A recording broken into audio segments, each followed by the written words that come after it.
Diyos ko. Baha na naman dito sa amin. Sabi ko lang naman, ay bigyan kami ng kaunting ulan.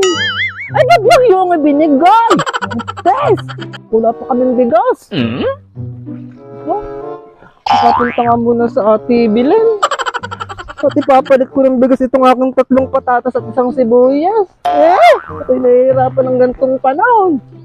Aba?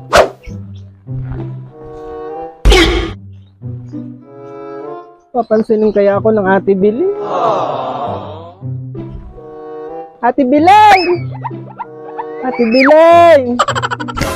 Ate Bilen! Bakit, Rosana? Napapasyal ka ata sa Ate Bilen mo. At parang ikaw ay basang sisiw. Ate Bilen, kakapalan ko na ng kaunti ang aking pagmumukhahan eh. At talaga namang wala pa kaming isasain ngayong araw. Aba ho! Tapos ganito pa ang panahon at may bagyo. Aba, ay signal number 37 na yata dito sa atin. At maamba na sa amin. Wala na nga kaming mayapakan sa amin kung hindi tubig. Aba, ay sabi ko naman nung nakarang araw, ibigyan laan tayo ng kaunting ulan at ng mapreskuhan naman. At ay bagyong ibinigay. Aba, ay kaya ako napaparito, Ate Bilen. Ay ipapalit ko sana ng bigas itong aking 3 patatas at saka 1 sibuyas. Kahit palitan mo na lang ng 3 gilik. At wala talaga kaming isasaing. Okay, ay napatigil pa dun sa pinagtatrabaho ko nitong si Eduardo at malakas na ang bagyo. Paano makakatrabaho? Hindi din naman makalabas. At dun sa smart padala ay sarado at malakas na ang bagyo. Baka naman mabibigyan mo ko ng bigas. Palit ko na lang ito Alam ko naman, Ate Bilen, na marami akong kasalanan sa iyo. Ay, baon na natin sa limot, Ate Bilen. At ngayon naman nagbago na ang lahat. Best actress talaga ang aking kapatid. Alam mo, Rosana? Rosana, ikaw. Alam mo, hindi ko kailangan ng mga ganyan mong istorya na kesyo baha sa inyo.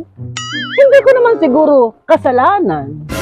Nabamaha sa inyo, At yan ay kusang dumating. Bagyo nga, di ba? Aba, huwag mo patin sasabihin sa akin na iyong asawa ay na-disgranded doon sa pinagtatrabahuan at hindi makapagpadala, sarado ang padalahan. Kasalanan ko yun. Hindi siguro, di ba? Hindi. Tapos, sasabihin mong ganayan, papalit ka ng bigas sa akin, ipapalit mo yung 3 pirasong patatas at 1 sibuyas. Hingka lang, hingka. Antayin mo ako. Huwag kang alis diyan. Hingka lang.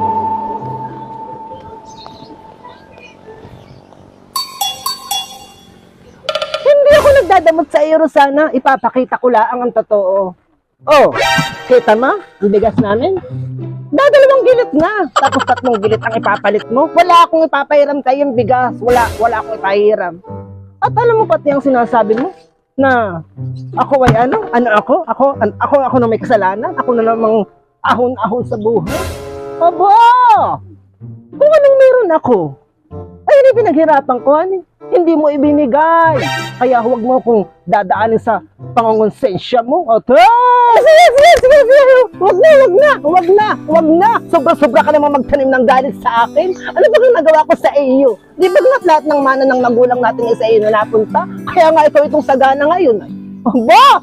Ay kung ganyan lang, di naman ang sasabihin mo sa akin, Ate Bilen, ay may pa hindi na ako kukuha ng bigay iyo. Sino mo itong si Bilen at si Rosana? Aba! Ay dadalawa-dalawang magkapatid.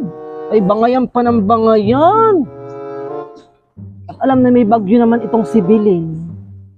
Aba, hindi man lang magbigyan ng kanyang kapatid. O Tess! Kaya nalaan pati tayo nagkakaganito dahil sa mga ito panira ng araw. Naipot yata ako, kumarit. Tek naman ito si Bilen Teka nga. Buhay. At kami lang itong wala kaming makain ngayon. Tapos babanatan mo ako ng mga gayang panunumbat mo sa akin. Kapal yung mukha mo, Ate Bilen. Maghiwalay sana kayo mag-asawa at magbayang bahay mo ng bagyo. Tek!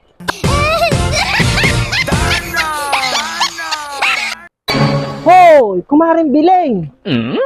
Huwag na kayong bangayan ng bangayan na yung iyong kapatid, Tingnan mo't umalis na pati. Abay, bumabagyo na nga, hindi pa kayo magmahal. Kayo na lang naman pati dalawang magkapatidan Abay, kayo naman kayo. At sa pagkakaalam ko, Jezebel, ay dalawa lang kami magkapatidan Kaya huwag kang nakikialam sa usapan namin magkapatidan Pag hindi ko lumayas din sa harapan ko, ay babariling kita. Ay, hala. Pasensya na. Bilin. Ano naman ugali?